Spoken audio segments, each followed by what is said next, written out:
नमस्कार दोस्तों, मैं सुनील हुड्डा आप सबके बीच फिर से हाजिर हूं एक नई वीडियो के साथ। तो दोस्तों आज हम बात करेंगे पशुधन सहायक भर्ती 2024 के बारे में।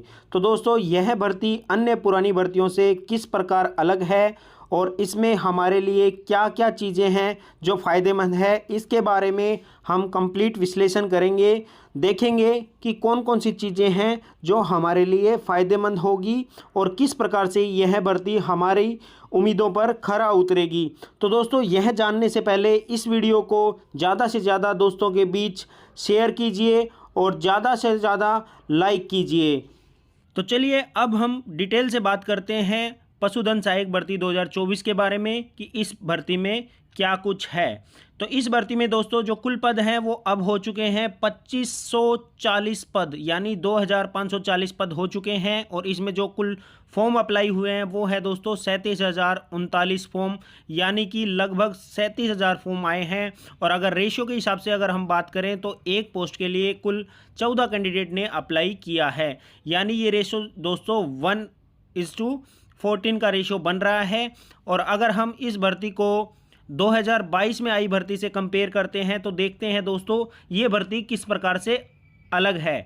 तो दोस्तों इस वीडियो को लास्ट तक देखें, आपको कंप्लीट जानकारी मिलेगी और ये भी पता चलेगा कि ये भर्ती हमारे लिए किस प्रकार फ़ायदेमंद है और क्या कुछ नया है जो कि हमें मंजिल तक पहुंचाएगा। तो दोस्तों जो एलएसए 2024 है और जो 22 है वो किस प्रकार से अलग है इसके बारे में हम बात करते हैं। तो जो कुल पद है 2024 की भर्ती में वो 2540 है। कुल फॉर्म जो आए हैं वो लगभग 37,000 आए हैं।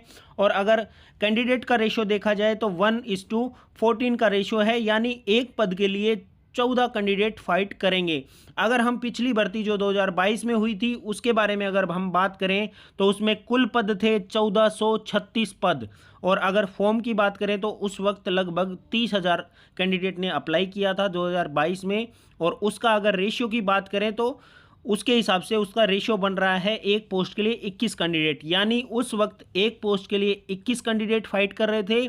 और अब जो भर्ती है वो एक पद के लिए 14 कैंडिडेट फाइट करेंगे, यानी कि कंपटीशन बहुत कम हो चुका है। यानी कि उस वक्त अभी से लगभग 1.5 गुना कैंडिडेट थे, इस टाइम उनसे काफ़ी कैंडिडेट कम है और पदों की संख्या इसमें ज़्यादा हो गई है। इस वजह से कैंडिडेट की संख्या कम है, क्योंकि कैंडिडेट जो बड़े हैं वो लगभग 7,000 कैंडिडेट बड़े हैं, लेकिन यहाँ लगभग 1100 पद अतिरिक्त हो चुके हैं। तो इससे क्या होता है दोस्तों, जो रेशियो है वो डाउन आ चुका है, यानी एक पद के लिए 14 कैंडिडेट लड़ रहे हैं और उस वक्त एक पद के लिए 21 कैंडिडेट लग रहे हैं। इससे काफ़ी कुछ फ़र्क पड़ रहा है। ये आपके लिए बहुत ही फ़ायदेमंद होने वाला है। आप अच्छे से तैयारी करिए, आपको ये ज़रूर बेनिफिट दिलाएगी। इसमें मेरिट भी कम जाएगी दोस्तों और काफ़ी कैंडिडेट को उनकी मंजिल तक पहुंचने में आसानी होगी। तो चलिए आगे हम इसमें थोड़ा डिटेल से बात करते हैं इसके सिलेबस के बारे में। जो सिलेबस है दोस्तों इस बार थोड़ा चेंजेज हुए हैं।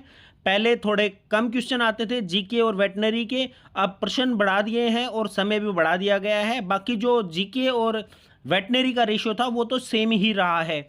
इसमें अगर अंक की बात करें तो कुल 150 अंक का प्रश्न पत्र होगा और कुल इसमें 150 ही प्रश्न होंगे, यानी प्रत्येक प्रश्न 1 अंक का होगा। और इसमें कुल समय है जो वो 3 घंटे का दिया गया है दोस्तों। अगर भाग ए की बात करें तो ये आपका जीके से रिलेटेड पार्ट होगा। इसमें history, geography, political science, general science, economics, computer आदि इसमें ऐड किए गए हैं। इससे रिलेटेड क्वेश्चन आपसे पूछे जाएंगे।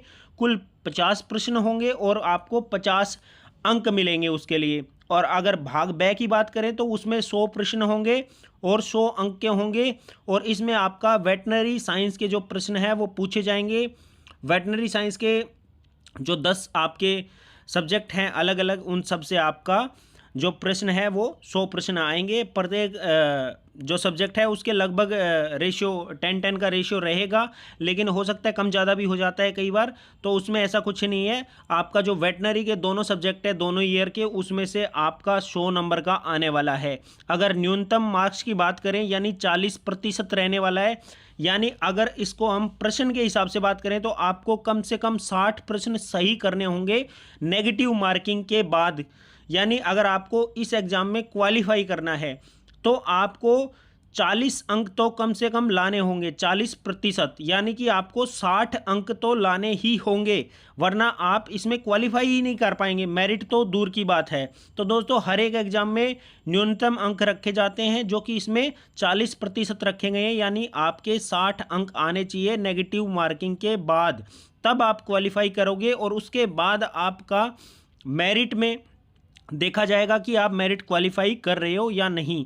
अगर इसमें दोस्तों हम प्रत्येक गलत प्रश्न और खाली छोड़े गए प्रश्न की बात करें तो 1/3 अंक काटे जाएंगे। इस बार दोस्तों इन्होंने जो खाली छोड़ा, किसी ने अगर खाली छोड़ा तो उसके लिए भी इन्होंने नेगेटिव मार्किंग रखी है। ये भी काफ़ी कुछ स्पेशल होने वाला है, ये भी बहुत फ़ायदेमंद है, क्योंकि दोस्तों पीछे काफ़ी कुछ रूमर्स फैले थे कि इस भर्ती में घोटाला हुआ है, ये हुआ है, वो हुआ है।